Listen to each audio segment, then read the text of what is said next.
ఇక్కడ మనం చూసుకున్నట్లయితే ప్రతిపక్షంలో ఉన్న జగన్ ఏదో ఒక రూపంలో ఇప్పుడు వార్తల్లో నిలుస్తూ ఉంటారు. ఇప్పుడు అదే విధంగా నిర్వీర్యం చేసింది జగనే. అంటే ఇక్కడ ఏదో నిర్వీర్యం చేశారంటే ఏం నిర్వీర్యం చేశారు ఇప్పుడు మనం డీప్ గా తెలుసుకుందాం. ప్రధాన హెడ్ లైన్ అయితే ఇక్కడ ఏం ఉందంటే నిర్వీర్యం చేసింది జగన్ అని వేశారు. మరి ఏం నిర్వీర్యం చేశారో చూద్దాం రండి.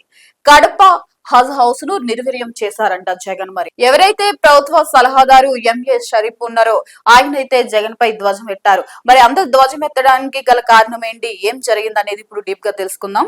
వైకాపా హయాంలో కడపలోని హజ్ హౌస్ ను కోవిడ్ కేర్ సెంటర్ గా మార్చి నిర్వీర్యం చేసింది మీరు కాదని వైకాపా అధినేత జగన్ పై ప్రభుత్వ సలహాదారు ఎంఈ షరీఫ్ ధ్వజమెత్తారు. 2014-19 మధ్య తెదేపా ప్రభుత్వంలో ఖర్చు పెట్టిన 25 కోట్ల మినహా వైకాపా ప్రభుత్వంలో ఒక్క పైసా కూడా కడప హజ్ హౌస్ కు జగన్ ఖర్చు పెట్టలేదని దుయ్యబడ్డారు. ఇక్కడ మనం చూసుకున్నట్లయితే వైఎస్ జగన్మోహన్ రెడ్డి గారు హయాంలో ఉన్నప్పుడు మనకి కడపలోని హజ్ హౌస్ ను కోవిడ్ సెంటర్ గా మార్చిన విషయం మనకు తెలిసిందే. ఎప్పుడైతే కోవిడ్ వచ్చిందో 2020లో ఆ టైంలో ఆయన అధికారంలో ఉన్నప్పుడు ఈ కడపలో హజ్ సెంటర్ హౌస్ ఏదైతే ఉందో దాన్ని కోవిడ్ సెంటర్ గా అయితే మార్చారు. సో ఆ కోవిడ్ సెంటర్ కింద మార్చి దాన్ని నిర్వీర్యం చేసింది మీరు కాదని చెప్పేసి ఇక్కడ అయితే ఈయన వైకాపా జగన్ పై ఎంఈ షరీఫ్ అయితే ధ్వజమెత్తారు. 2014-19 మధ్య కూటమి ప్రభుత్వం టీడీపీ ఏదైతే ఉందో ఈ టీడీపీ 25 కోట్లు ఖర్చు పెట్టింది. కానీ జగన్ మీరు వచ్చిన తర్వాత ఒక్క పైసా ఖర్చు పెట్టారని చెప్పి పెద్ద ఎత్తున ధ్వజమెత్తారు ఆయన మీద. హజ్ కమిటీ ఖాతాలోని 23.40 కోట్లను రాజకీయ అవసరాలకు మళ్లించిన వ్యక్తి ఇప్పుడు హజ్ పవిత్రత గురించి మాట్లాడడం విడ్డూరంగా ఉందని మండిపడ్డారు. ఇప్పుడు మనం రీసెంట్ గా చూసుకున్నట్లయితే జగన్ హజ్ హౌస్ గురించి మాట్లాడారు. ఇప్పుడు ఇక్కడ ఏమంటున్నారంటే షరీఫ్ గారు ఒక్క రూపాయి కూడా ఖర్చు పెట్టలేని వ్యక్తి, అదే విధంగా 23 లక్షల కోట్లను నిర్వీర్యం చేసిన వ్యక్తి ఇప్పుడు హజ్ పవిత్రత గురించి మాట్లాడే హక్కు లేదని ఇక్కడ షరీఫ్ గారు అంటే జగన్ ని దుయ్యబట్టారు. హజ్ కమిటీ నియామకాలపై వైకాపా నాయకులు చేస్తున్న విమర్శల్ని తీవ్రంగా ఖండించారు. ఇది ముస్లిం సమాజాన్ని అవమానించడమే అన్నారు. ఇక మంగళగిరిలో తెదేపా కేంద్ర కార్యాలయంలో సోమవారం ఆయన విలేకరులతో మాట్లాడారు. ఇక్కడ మనం చూసుకున్నట్లయితే ఈ జగన్ గాని వైసీపీ నేతలకు కానీ హజ్ గురించి కానీ ముస్లింస్ గురించి కానీ మాట్లాడే అర్హత మీకు లేదని చెప్పేసి ఇక్కడ షరీఫ్ అయితే మండిపడ్డారు. హైదరాబాద్ లో మౌలానా అబుల్ కలాం ఆజాద్ ఉర్దూ విశ్వవిద్యాలయానికి అప్పట్లో సీఎం చంద్రబాబు 250 ఎకరాలు ఇచ్చారు. రాష్ట్రం విడిపోయాక కర్నూలులోని వార్వకల్లులో ఉర్దూ విశ్వకవి విద్యాలయం ఏర్పాటుకు 80 కోట్లు కేటాయించి పలు నిర్మాణాలు చేపట్టారు. దాని మధ్యలో ఆపి ముస్లిం విద్యార్థుల భవిష్యత్తులో జగన్ ఆడుకున్నారు. హజ్ హౌస్ ఉద్యోగులకు సకాలంలో జీతాలు ఇవ్వలేదు. విజయవాడలో 80 కోట్లతో హజ్ హౌస్ నిర్మాణానికి చంద్రబాబు శంకుస్థాపన చేసి టెండర్లు పిలిచారు.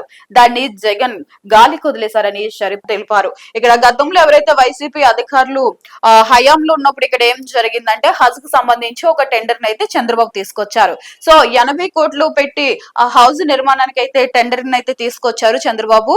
సో చంద్రబాబు వెళ్ళిపోయిన తర్వాత దాన్ని జగన్ గాలి కుదిలేశారని చెప్పేసి మండిపడ్డారు. ఎస్, ఇది మనకు తెలిసిందే. అప్పుడు అయితే హజ్ నిర్మాణానికి 80 కోట్లు టెండర్ తీసుకొచ్చిన విషయం అందరికీ తెలిసిందే. దాని తర్వాత జగన్ ఎప్పుడైతే అధికారంలోకి వచ్చారో ఇంకా హజ్ నిర్మాణాన్ని అయితే పక్కన పెట్టేశారు. ఇంకా గతంలో కూడా చూసుకున్నట్లయితే చంద్రబాబు ఉన్నప్పుడు హైదరాబాద్ లోని ముస్లింస్ కి సంబంధించి చాలా విశ్వవిద్యాలయాలను అయితే నిర్మించారు. ఒక్కటన్నా మీరు కట్టారు అని చెప్పేసి ఇక్కడ జగన్ ని షరీఫ్ ప్రశ్నించడం జరిగింది. రాజకీయ లబ్ధి పొందడం మీదే వైసీపీ నాయకులకి శ్రద్ధ ఉంది, ప్రజల మీద శ్రద్ధ లేదని చెప్పేసి ఇక్కడ షరీఫ్ గారు అయితే అనడం జరుగుతుంది. వైకాపాకు జగన్ కు నాయకులకు ముస్లింల సంక్షేమం మీద కంటే రాజకీయ లబ్ధి మీదే ఎక్కువ శ్రద్ధ ఉందని ఎంఏ షరీఫ్ మండిపడ్డారు. ఇక ఆయన చూసుకున్నట్లయితే మీకు ముస్లింస్ మీద కానీ ఎవరి మీద కానీ ఎటువంటి శ్రద్ధ లేదు, మీరు రాజకీయ లబ్ధి కోసం లేదా ఓట్ల కోసమే ఇలా మా మీద లేనిపోని ప్రేమను చూపిస్తున్నారని చెప్పేసి ఇక్కడ షరీఫ్ అయితే అంటున్నారు. చంద్రబాబు ముస్లింల కోసం అమలు చేసిన విదేశీ విద్య, దుల్హన్ పథకాలు, మసీదులు, ఈద్గాలు, కఫర్స్థాన్లు, ప్రహారీ నిర్మాణాలు, ఇలా ముస్లింల సంక్షేమం అభివృద్ధికి సంబంధించిన అనేక కార్యక్రమాలను జగన్ రద్దు చేశారు.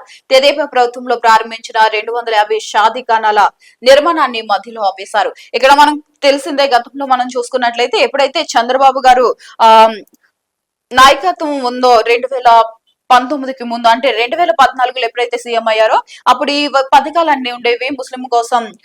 విదేశీ విద్య, దుల్హన్ పథకాలు, మసీదులు ఇలాంటివి, ప్రహరీ నిర్మాణాలు ఇలాంటివన్నీ చాలా తీసుకొచ్చారు. ఎప్పుడైతే జగన్ 2019లో అధికారంలోకి వచ్చారో సో వీటన్నిటికి అడ్డుకట్టేసి అన్నిటిని ఎక్కడికక్కడ ఆపేశారు. అలాంటి వాళ్ళు నేడు హజ్ హౌస్ నియామకాలపై తమ సొంత పత్రికలో తప్పుడు వార్తలు రాయిస్తున్నారు. దురుద్దేశపూర్వకంగా దుష్ప్రచారం చేస్తూ ముస్లింలను రెచ్చగొట్టి కూటమి ప్రభుత్వంపై బురద చల్లాలని చూస్తున్నారు. ఇక హజ్ పవిత్రను దెబ్బతీస్తున్నారని షరీఫ్ మండిపడ్డారు. సో తన సొంత పత్రిక ఏదైతే ఉందో సాక్షిలో ఇది హజ్ హౌస్ కి సంబంధించి ప్రకటనలు రావడం, దానిపై వార్తలు రాయడం వెనుక షరీఫ్ గారు అయితే గట్టిగా మండిపడ్డారు. హజ్ హౌస్ కి సంబంధించి ముస్లింస్ కు పథకాలు అన్న ఆపేసిన మీకు ఈ రోజు దాని గురించి మాట్లాడే అర్హత లేదని చెప్పేసి ఇక్కడ షరీఫ్ అయితే పెద్ద ఎత్తున జగన్ పైన మండిపడ్డారు. Keep watching J24 Andhra.